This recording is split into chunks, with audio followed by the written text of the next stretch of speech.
Hey guys, Shep here. We are day 5 of our Disney World journey. Today is our down day though, so really there's not going to be any video probably today. And one thing Shep has learned is need to have at least 2 micro SD memory cards. I have about 36 minutes left on this one. And we're doing Animal Kingdom tomorrow for day 6, which is pretty much our last day at Disney World because day 7 we're pretty much flying back home. Today is pretty much going to be a shopping day, pick up a few gifts for people, etc. And then we're going to have dinner at the Rainforest Cafe. We've I'll talk about it in another video, but we have the Disney dining plan, and I, for one, been very grateful for the Disney dining plan. But yeah, guys. So day 5 is probably going to be this quick blurb. I might do a voiceover or do a talking head video when I get home about day 5 and what I did. But guys, stay tuned for day 6 where we head over to Animal Kingdom. And I just wanted to show you some of the props that we had around Pop Century Resort, like these big Walkman, the floppy disk. We had a big computer, and there was a keyboard on the ground. I did not get an overhead shot for that keyboard, but it was there. And then this was what greeted us every day. Roger from Who Framed Roger Rabbit. And this is a good pop right by the bus state depot. And of course, you can't go to Mickey Mouse without getting some Mickey Mouse waffles. Yeah.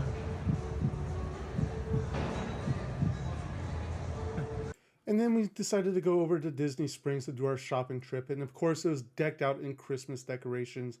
We had the Haunted Mansion tree. We had the Lilo and Stitch tree. And then I decided to go ahead and try to get into Gideon's Bakery. The lines were not too bad. It was about 25 to 30 minute wait for Gideon's.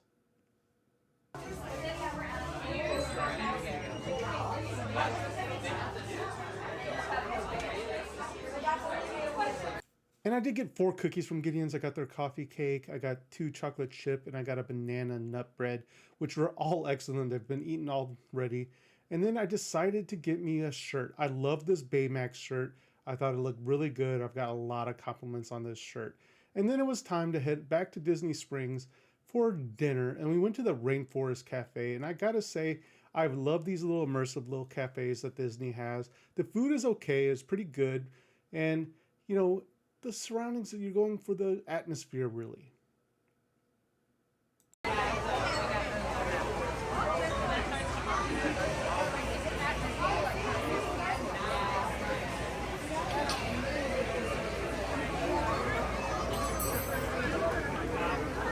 And like I said, dinner was pretty good. I got ribs, and as for dessert, I got the apple crumble. All of it was good. I enjoyed my meals. They were definitely hearty. We were definitely full by the end. And I just thought this bathroom door was pretty cool. And of course, here's a cool picture of me because I thought I looked really good in the background.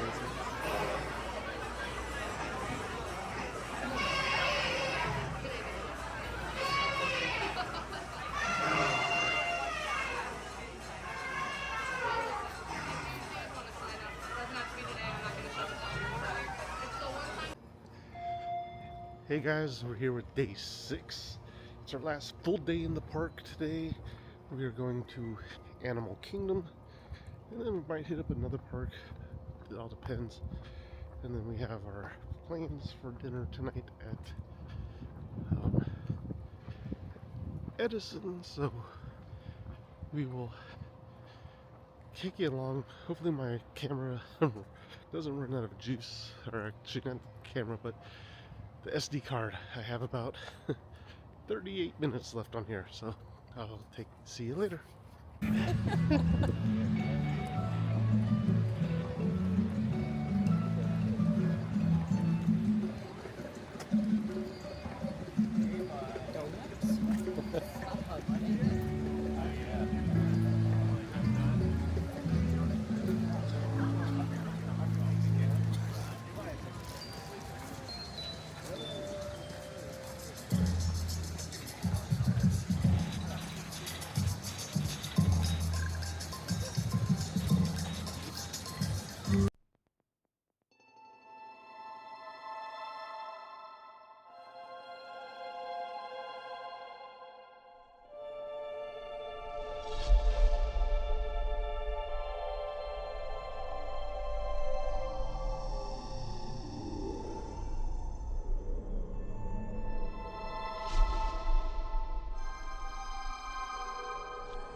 Great.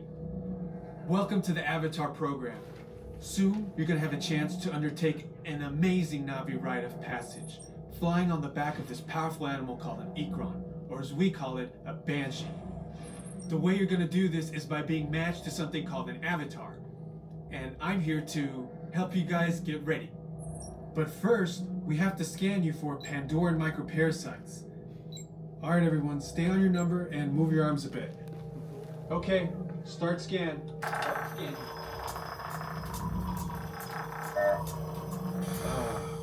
You've all got them. But don't worry, they're very common around these parts. Let's start the decon. Initiating GMR decon. Stand still over your number, you're not gonna feel a thing. You're doing great. Almost done here. They're all clear. Great. Now let's go over how all this works. Like I said before, you're going to be matched to these things called avatars, which look a lot like the Na'vi. They're created by blending human DNA and Na'vi DNA. Once we match you to an avatar, thanks to a special link chair, your mind will be able to control that avatar. Using avatars to fly this way was all figured out by my boss, Dr. Jackie Ogden. She leads our science team, which is part of the Pandora Conservation Initiative, and we're here in the Valley of Moara studying banshees and their environment. Over a generation ago, this enormous company called the RDA created a lot of damage to the area through their bad mining practices and conflicts with the Na'vi. Just like on Earth, it can take decades for ecosystems to recover. One way to understand what's going on with an ecosystem is to study what are called keystone species. These are animals like tigers, jaguars, seals. The banshee is one of these important animals. Dr. Ogden is the foremost expert on studying the Ikron and has spent years researching them. Unfortunately, banshees live high in rookeries and humans can't get anywhere near them without becoming their lunch. But the Na'vi and avatars can. In fact, the Na'vi have been riding on the backs of banshees since their earliest history. Thanks to science, avatars can ride on banshees too. That's why you're linking to an avatar. It was Dr. Ogden who restarted the Avatar program. It's because of her that you're able to go through this rite of passage today. Pandora is a breathtaking natural world. I cannot wait for you guys to see it for yourselves. So, let's get ready for our next... Huh?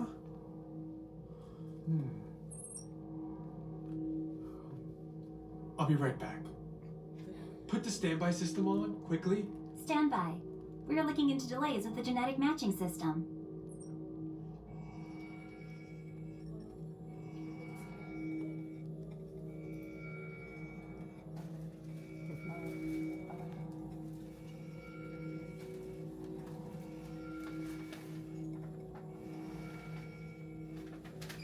Starting system-wide diagnostics. Help us out and move. Okay, to get you flying on a Banshee, we need to find each of you an avatar. Let's prep the genetic sampling. I'm on it. Okay, first we need to find the compatible match of your genetic material with the genetic material of one of the avatar bodies that we already have. Once we do that, you'll be able to link to that avatar and fly. Help us out and move around a bit. Almost. Yes, got him. Now, let's find you your avatar matches.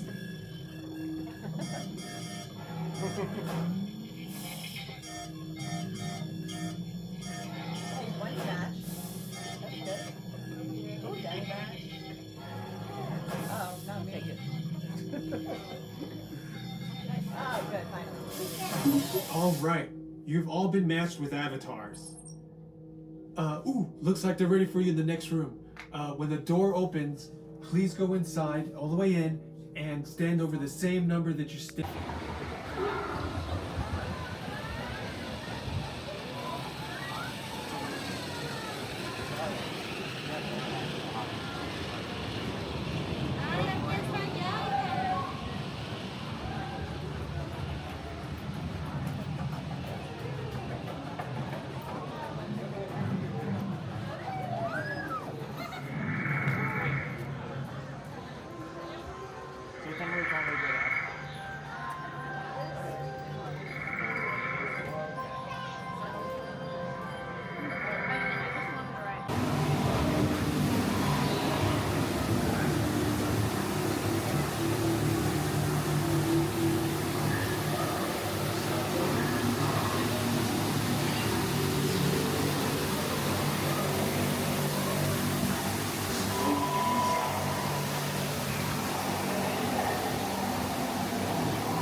be your safari guide today as we're making our way out to the Harambe Wildlife Reserve.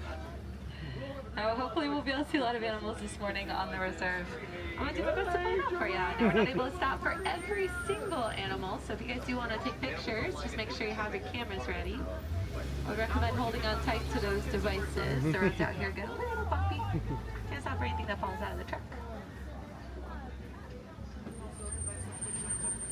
So friends, because it is bumpy out here, just make sure we are staying fully seated at all times. That does include all small travelers. They can sit on your laps if they do want a better view. Just make sure they stay seated the entire safari. Keep all hands, arms, feet, and legs inside the vehicle at all times. Now, if you guys want to look above your heads on the roof of the truck, you're going to find our animal spotting guides.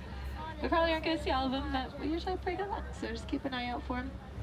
If you see something I miss, you can check out that spotting guide, figure out what it is, but I'll try my best to point them out for you. Our first stop today, as we make our way into the reserve, is going to take us into the Little Ituri Forest, and this area is home to many shy and reclusive animals. I like the hike. We'll keep an eye out. Looks like over to our right side, we're going to see our first animal. It's called an okapi. Now, the okapi has a dark brown coat and some really pretty white stripes on its legs. Oh, okapis do kind of resemble zebras with those party pants. They're not related at all. This is actually the only living relative of the giraffe. Oh, wow. They have a lot of things in common with their cousins, such as their skull structure, which is nearly identical. They also have a long prehensile tongue, which basically just means finger-like. They're able to wrap that tongue around branches of trees and bushes, pull all their food down, just like a giraffe does. Very good at hiding here in the forest thanks to those stripes, so that camouflage is really, really important for them. The same for the antelope that are going to be coming up here to our right-hand side. If you look up on this hill as we're driving by, you're going to see some bongos.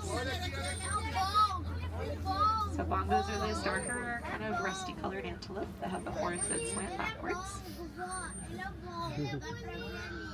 Now what this does is help them move through the trees and bushes out here in the forest, and they won't get tangled on anything because of the way those horns swoop backwards. So it works out pretty well. You're able to easily escape predators very quietly too. Also up on your right is a light tan colored antelope called the greater kudu. You can kind of see her as we're driving by here. She's got those big ears. Now she doesn't have any horns. That's actually how I know it is a she, because usually male greater kudu have horns, but females will not. Very tall though for an antelope. They can get up to about 5 feet at the shoulder and weigh up to 750 pounds.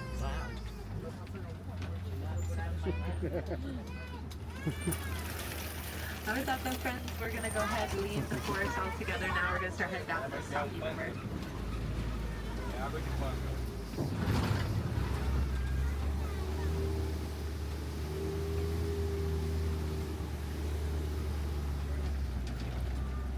Down here at Safi, I would recommend you keep your eyes out on the surface of the water. A lot of animals will hide down below the surface. So if you see any bubbles or ripples, might be something down there.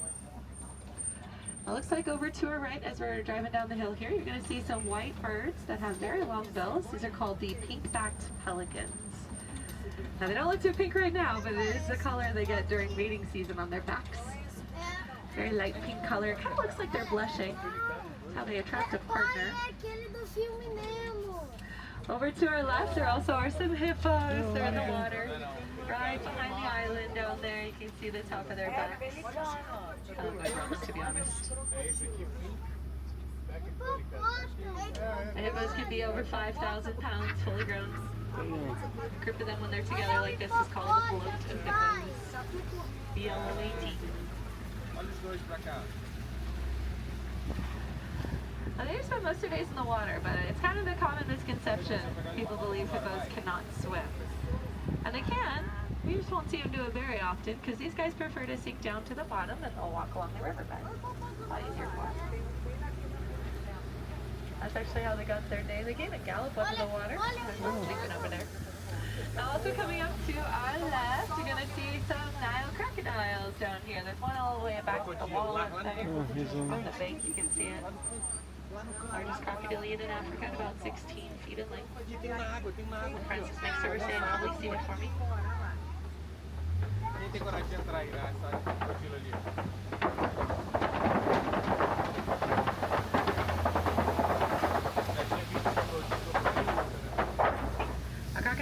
very powerful predators, but they're also very loving and protective parents. They're going to help their little babies, help them hatch out of the eggs that they lay. They'll scoop those eggs up inside of their mouths and use their tongue to roll them around, using those powerful jaws to break up the shells. Our little ones can hatch a bit easier. We'll leave them in the Safi River though, so we'll say goodbye to those crocodiles. Next we're going to be making our way out to the largest area of the reserve. This area is known as the savannah. That's all right. As we're driving by, you're going to see kind of a strange looking tree here next to us. It's called a baobab tree. A baobab trees, they go leafless for about 9 months out of every year. Helps the tree conserve water and store it inside their trunks. That ends up being a great resource for the animals that might need that water. They can use their tusks or horns to poke holes in the tree. Get at that moisture, is how it's got the nickname tree of life.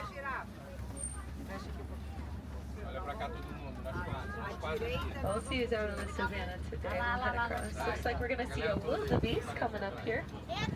Wildebeest is at the bottom of this hill, coming up on our right-hand side. There's a couple of them back behind us to the right.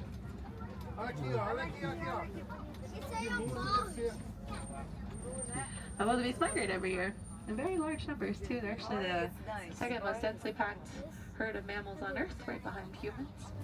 Every year, over 1.5 million wildebeest will cross Africa.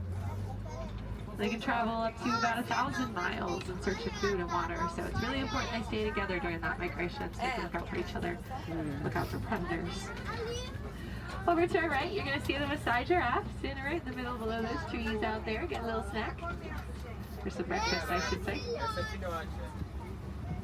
Giraffes are the tallest land animals, so they can get upwards of 18 to 20 feet tall. They spend pretty much their entire day eating. They are always looking for food. Again, that prehensile tongue to grab onto their food off of trees. Over to our left, there also are some painted dogs. If you guys look where that rocky area is, that den, if you look to the right of it, kind of in this front corner of the trees on the ground, you might see the painted dogs that are laying down in there. Those really pretty orange coats with black and white on them. Very successful predators. Painted dogs will chase their prey until eventually it collapses from exhaustion. Over to our left, there's another giraffe. We also have some elands, which are these large antelope here, about 6 feet at the shoulder. Those horns are massive. Not as big as these ones though. Some Ankole cattle. Hey friends, just make sure we're not screaming, okay? We don't want to disturb the animals while we're out here. If we can keep the volume down a little bit, that would be great. Over to our left though, the Ankole cattle. So those horns can get up to about 4 feet long. Not super heavy though. Not completely solid on the inside, those horns. They're able to pump blood through them actually. And doing so will help them regularly cool down their body temperature. Also have the sable antelope coming up on our left over here. So this one with the horns that kind of curve backwards. It's a deterrent for predators. They won't attack from behind. Rather sharp. So they're able to defend themselves if they need to. They even hold their ground against those predators instead of running away. A lot of other antelope will be a lot more skittish, but these guys are territorial, very fearsome, super brave.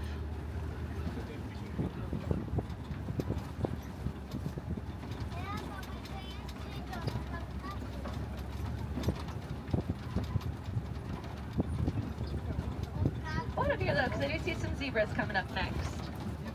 It's going to be the Hartman's Mountain Zebra. There's also going to be some springback coming up here, which is a very small little antelope.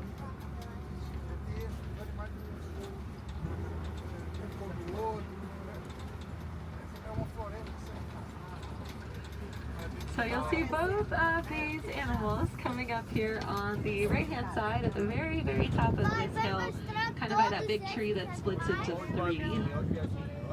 So that's the Hartman's Mountain Zebra. They all have unique stripe patterns similar to us in our fingerprints. When they're together in a herd, though, a group of zebras is called a dazzle. And then the little guy, the springbok, it's that small little antelope up there, kind of to the left of the zebras. So they're really good jumpers. They have the ability to leap around 6 feet up in the air from a standing position and can go around 13 feet forward at the same time.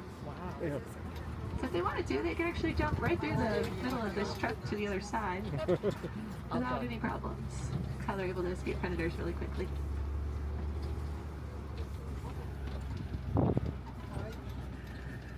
Now Up ahead though, I see a sign of a bigger animal around. So these trees that are coming up here that have been knocked over, that's a good sign of elephant activity, because elephants are kind of like bulldozers out here.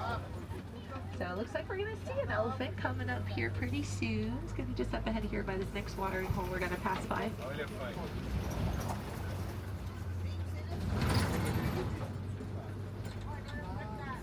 See it over here to your right. This is the largest land animal on the planet. African elephants can weigh up to 13,000 pounds.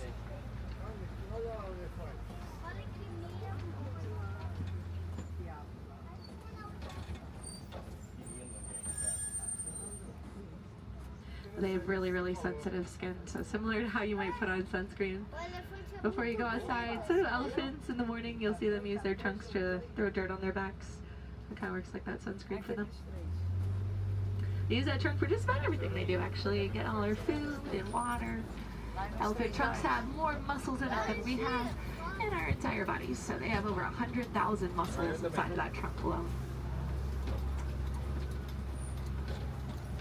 I'll see if we can find maybe, oh, there's another one. See if we can find the rest of the herd though. We're gonna head up across this next bridge. We'll head to the other side of elephant country and another watering hole, I think.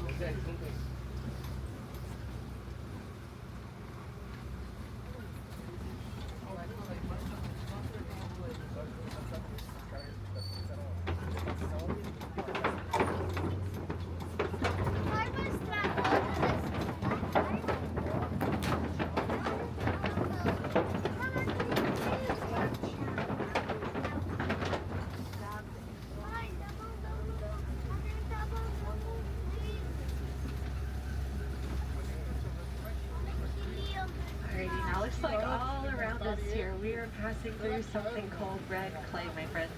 You'll see it in the walls. Now this is something that elephants actually eat to help supplement their diet. You can see where they've been digging the clay out using their tusks. If you look to your right here, where they've been scraping against the walls. Red clay has a lot of minerals and other good stuff for them. It's kind of like their version of a daily multivitamin.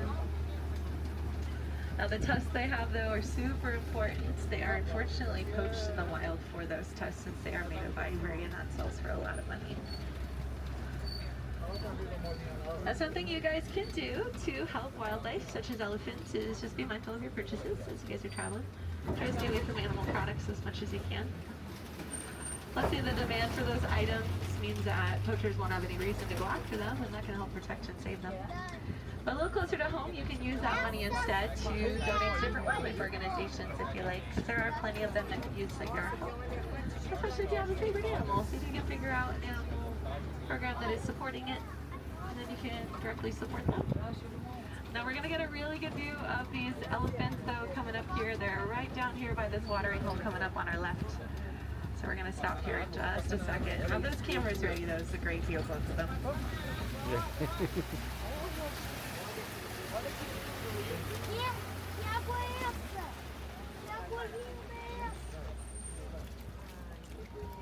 Olha os dois pra cá rápido, pra pegar o elefante atrás. Dante Luca, Dante Luca.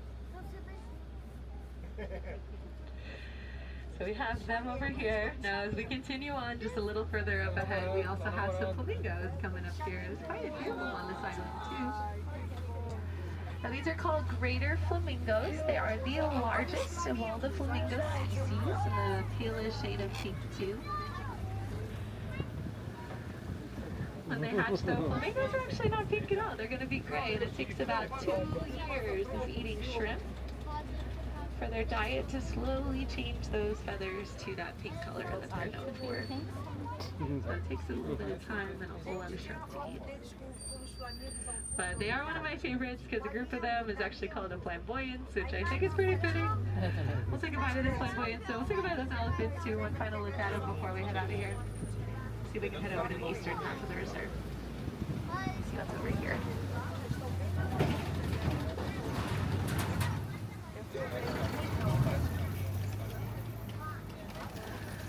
Alright, now coming up here on our left is a mud wallow. You might feel the mud on the ground. Now rhinos, they like to roll in mud, very similar for elephants throwing dirt on their backs. So they do it for the same reason, to protect their skin. You're actually gonna see some white rhinos coming up to our right over here. Just up on this hill over here on the side. White rhinos are the largest rhino found in Africa at about 5,000 to 6,000 pounds. A group of them when they're together is called a crush. So we'll say goodbye to the crush rhinos. They have really poor eyesight, but they do have excellent hearing. You'll oftentimes see their ears kind of moving around, rotating back and forth, listening for whatever might be going on around them. Well, let's come up this way though. We're gonna head through these hills. Keep an eye out, friends. We're heading into cat country. See if we can find some predators up here somewhere. They have amazing camouflage skills usually, so they're not always easy to see. I'm gonna help them. Oh, I see one up ahead. Way up here, friends, a cheetah. Do you guys see it up on the left? It's walking around underneath these trees in this next little area. There it is. Cheetahs are the fastest land mammal. They can reach speeds of 50 to 60 miles per hour in less than 3 seconds. So they have a few things to help them with that, though. Their claws are non-retractable. They're always out. Quite a few of them over here. So they basically use that kind of like cleats to get traction as they're running.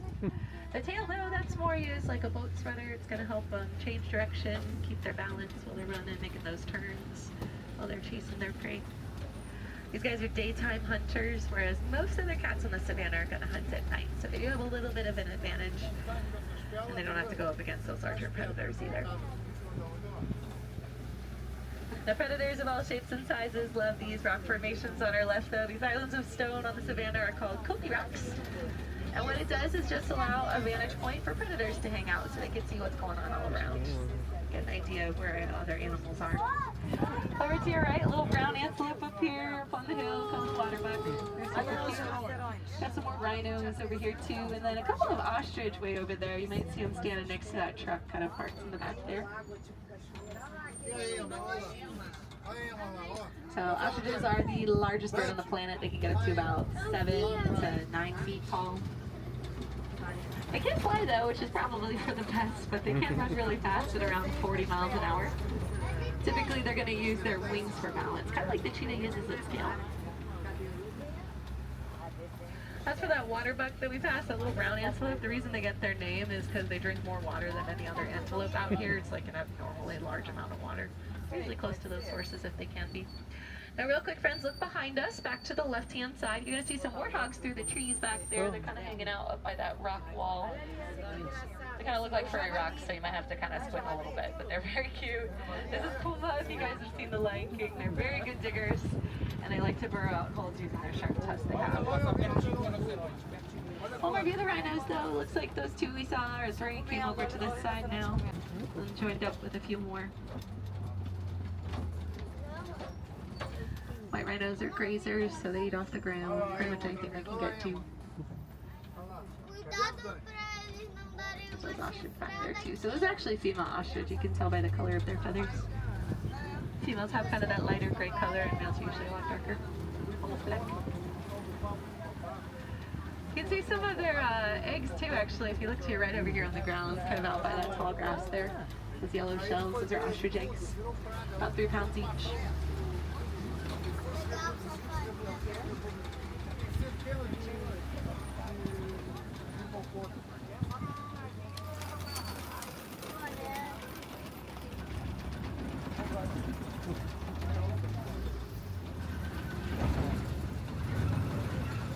Alrighty, last stop for today though, my friends. We're heading into the Warden's Outpost.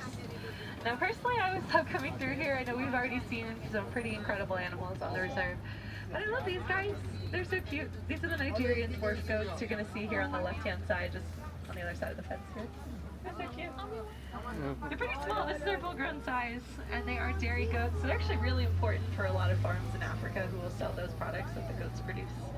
Milk, cheese, things like that. It's going to help the local economy and also prevent the farmers from retaliating against livestock or trying to go after them, or the wildlife I should say, because we know we're pretty close to wildlife, so if we could try to be better neighbors and look out for them and try to keep them safe, it's going to be really beneficial for them in the future.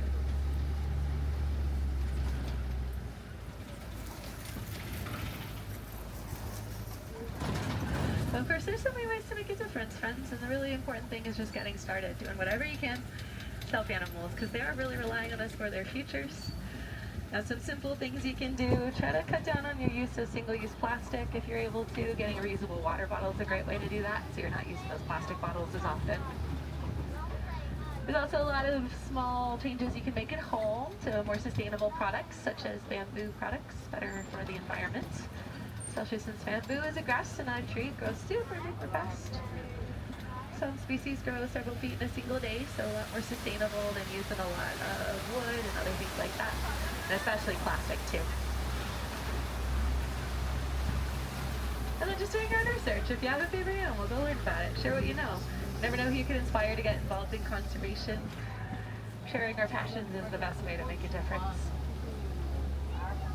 I am going to be dropping you off here in just a bit though, friends. No, we're not going to be stopping up ahead here at this dock. We're going to go up to the same area that I picked you up from. So we have a couple extra moments together. Just sit tight for me, and I'm going to get a quick call up ahead, let them know we're on our way so that way they have the dock ready for us. Just be a moment or two before we get up there.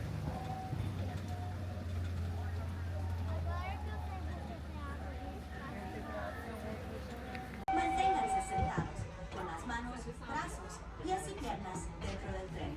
Siéntense hasta atrás, pegados al respaldo de la banca. Y por favor, vigilen a los niños. Gracias.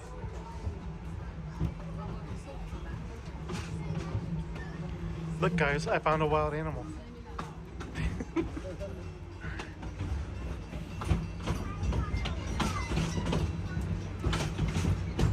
Welcome aboard the Wildlife Express with service to Rafiki's Planet Watch. Here, you'll discover a wide range of animal adventures. From the affection section, you can get up close and personal with domesticated animals like goats, sheep, and more, to sneak peeks at animal care in action at our veterinary, nutrition, and science centers. Also, be sure to check out the animation experience at Conservation Station, where you can learn to draw your favorite Disney characters inspired by live animals from one of our animators of their real-life counterparts. Even with the latest advances in computer animation, this tradition continues today as animators travel throughout the world to observe animals in their own surroundings. And that includes here at Disney's Animal Kingdom. This would be great grabbing my gimbal. Conservation Station at Rafiki's Planet Watch. For your safety and the safety of those around you, please sit all the way back against the bench and avoid leaning out toward the railing. Remain seated until the train comes to a complete stop, and please be sure to watch the children as you exit. Go out and explore.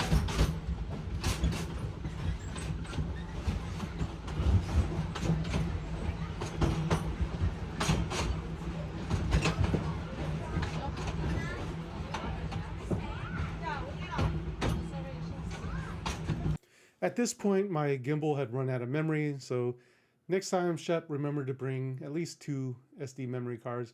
But we went up to Rafiq's Planet Watch. It was a nice little conservation where they take care of the animals up there. There's a petting zoo. There's also an animation workshop where you can watch animators sketch and stuff like that. And then I got to see Timon and take some pictures and have a little quiz when you're in the bathroom. So, you can have your whiz quiz. But it was a nice little area, and I really enjoyed it. My mom didn't want to go into the petting zoo, so we headed back down.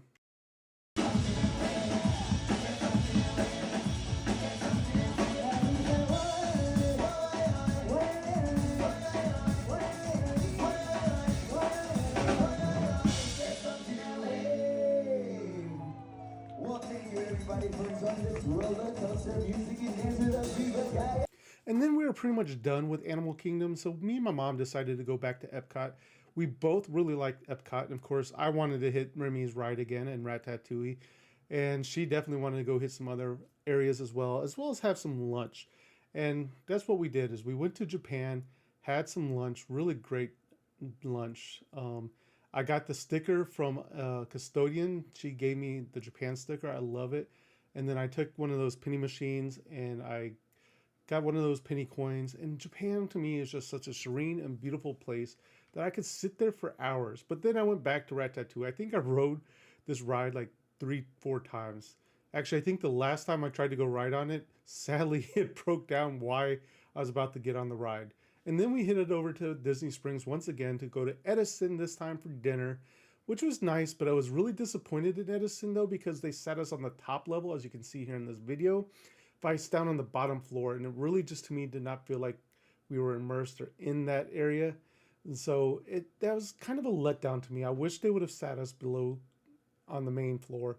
And then I had to get that New York strip. Man, that steak was so good. And banana pudding. Banana it was just. Hey guys, as you can see, I am back from Disney World. Sad but true. I've been back for almost a week now. I've been editing the videos, and I just wanted to do a quick outro and tell you my thoughts that I had, because the vlogs I didn't really discuss everything going on. So the first one I want to talk about is the resort. Stayed at Pop Century, and Pop Century is great, but it is a budget or value resort for Disney World. And the reason why I like Pop Century was the simple fact that I love the Skyliner and its access to Epcot and Hollywood Studios. And the Skyliner doesn't have access to a lot of those resorts right now. The next one up we could probably do is Art of Animation. But after that, they kind of get out of my price bracket. I'm not a very wealthy guy, so we'll have to keep price in mind. Buses are not bad, especially I've noticed some of the upper tiers of the resorts at Disney World seem to have a little bit more buses and get better positioning in the bus depot at the areas. So I probably would not stay back at Pop Century if I go back for again. The place was nice. We were on the far side of almost everything. So yeah, it kind of sucked because we'd have to walk all the way to the Skyliner or all the way to the buses. But, you know, and after walking to the parks, it was a lot of walking. So that was great. But the quick service, I'm sorry, kind of sucks. The food was okay. I had a chicken parm on Tuesday night, I think it was, because we didn't go out that night. And the chicken was dry. It was pretty much like almost old school cafeteria type food or buffet type food. And it just did not hit. We did have breakfast on Thursday and Saturday there, and it was all right. I had the Mickey Mouse waffles, sausage, eggs, hash browns, bacon. The eggs needed a lot of not sugar, but salt and pepper. The sausage, okay. Hash browns and the bacon, I would say, were good. But yeah, so for resort wise, it is good if you're on a budget. I would say that right off the bat. And then we also had the dining plan, which I think I will always get the dining plan if it's available, because I love not really having to worry about where or how much I'm spending on food, because you get one table service for your whole stay there every night or wherever you want to use table service. Me and my mom used it pretty much for dinners. We would do stuff in the park or go to Disney Springs. We went to Disney Springs a lot for dinner. By the time we were done with parks, we did not want to stay longer. And so we didn't do a lot of activities at night at the parks. So I guess we could have gone back. We just never did. Maybe that's something we should plan on in the future. But and we did not even use all the quick service allotments that we had.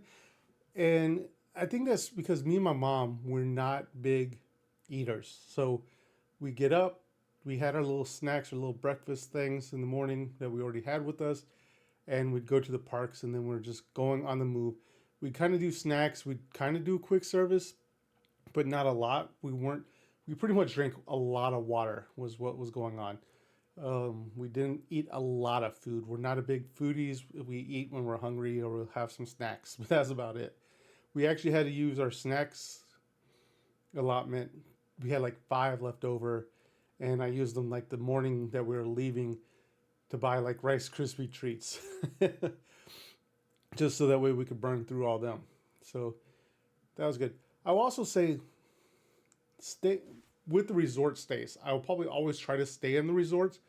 One, because of the transportation, the buses, the Skyliners, and then the simple fact that we get early access to the parks.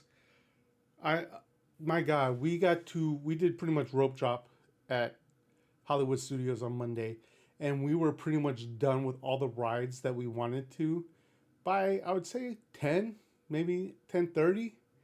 We did Rise of the Resistance right off the bat.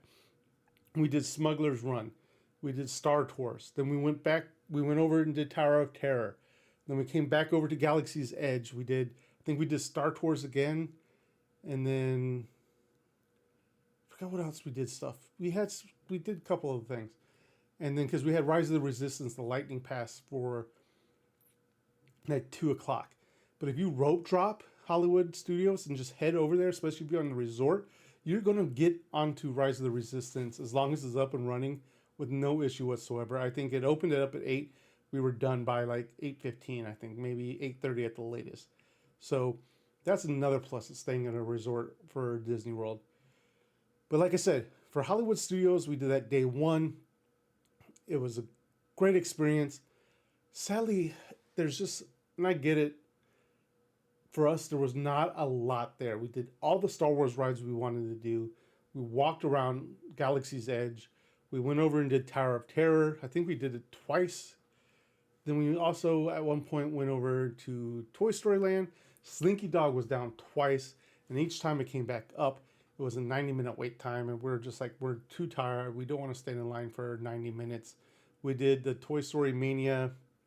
We got to see the marching band, or the drum corps, which was very fun.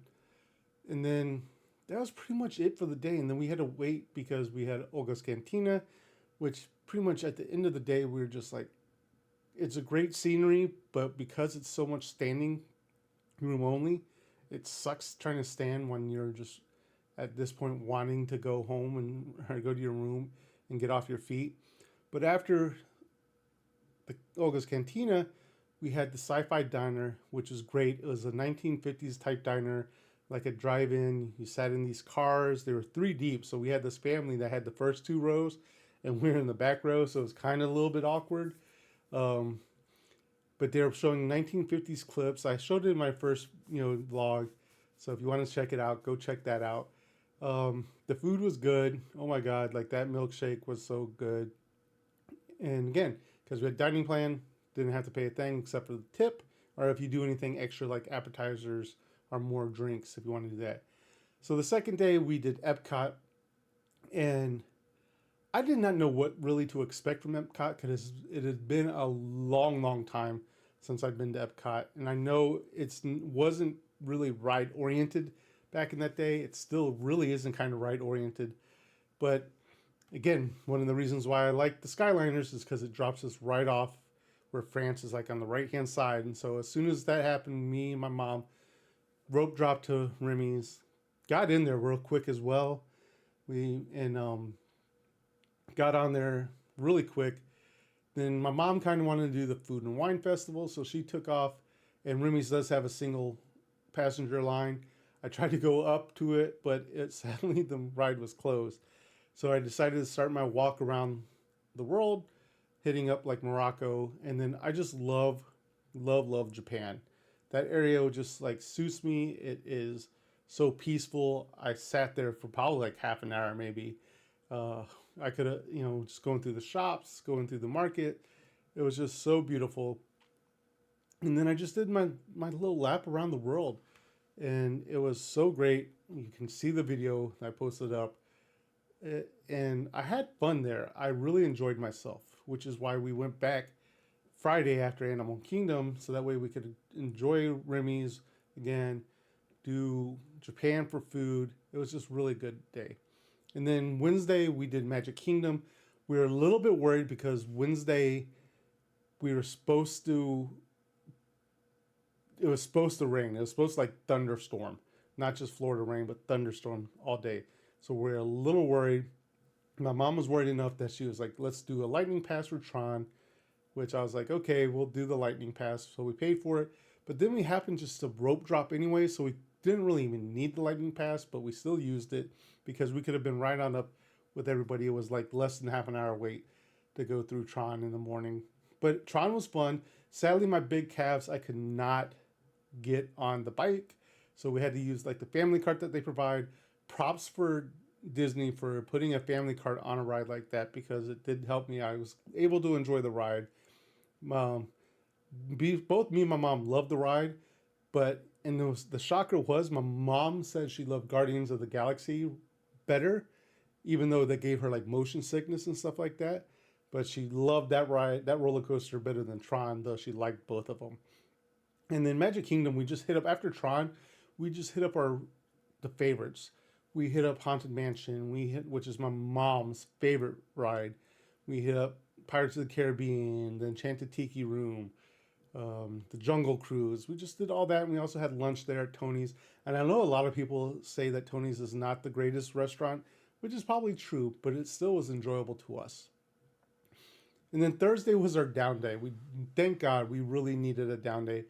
Me and my mom discussed going over to Universal like the Wednesday prior. It couldn't happen. We were both just so tired out. We did shopping, which is where I bought my Baymax shirt, which I love.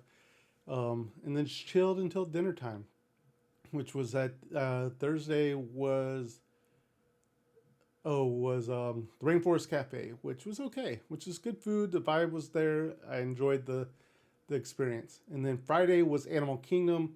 We got there bright and early to go hit the Flight of Pandora, whatever it was called. Sadly, my big calves strike again. I could not ride the ride. We got through the line. It moved pretty quickly. It probably took us half an hour to go through the whole line thing that they had there. But I couldn't get on the ride. My calves would not work. So we got off the ride, didn't get on there. Enjoyed the experience getting up to it, but then had to leave. So then we went to the Navi boat or river journey, which is a beautiful thing. You can check that out in my video. And then we went to the safari, which is me and my mom really wanted to do.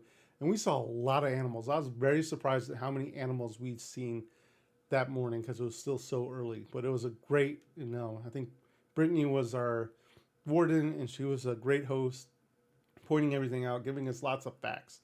And then, like I said earlier, after that, we decided to go back to Epcot and go eat go eat lunch in Japan, and then also I did like Remy two more times, and then walked around a little bit more. My mom walked a little bit more, and then we're pretty much done. And we went to the Edison, which I talked about a little bit in my this video actually, where the food was good. Loved the food. But sadly, they sat us up top, which I just really think was a bad location. It's like, they tried to cram as many seats as they could into this location. And everything was happening at the bottom. All the vibe and energy was at the bottom of the restaurant. And so that really detracted. It wasn't bad. But that was it. And then Saturday, we woke up, had breakfast. I bought my snacks using the snack plan. And we went to the airport and flew home without any like really big travel things. I didn't take much video after that because, like I said in my video, Shep only bought one SD card for his Osmo 3, and I used it all up by Animal Kingdom on Friday. So, but I had fun, guys. I love Disney. I would love to go back again. I love not trying to cram everything into everything. Every day having major stuff from start to finish. I think that's the way to go, is just chill, relax. But I had fun. I would do it again. And I hope you liked my vlogs that I posted up. And I will be also posting up all the rides separately that I took video from as well. So make sure you keep following. But guys, that is all I have time for today. If you did like these videos, please remember to like, share, and subscribe. It does help my channel out greatly. And I do truly appreciate each and every one of you. And if you have a little bit more time, hit one of these videos up here. It does help with the Google Analytics. And guys, that is all I have time for today. Thank you for watching, and I'll see you in the next review.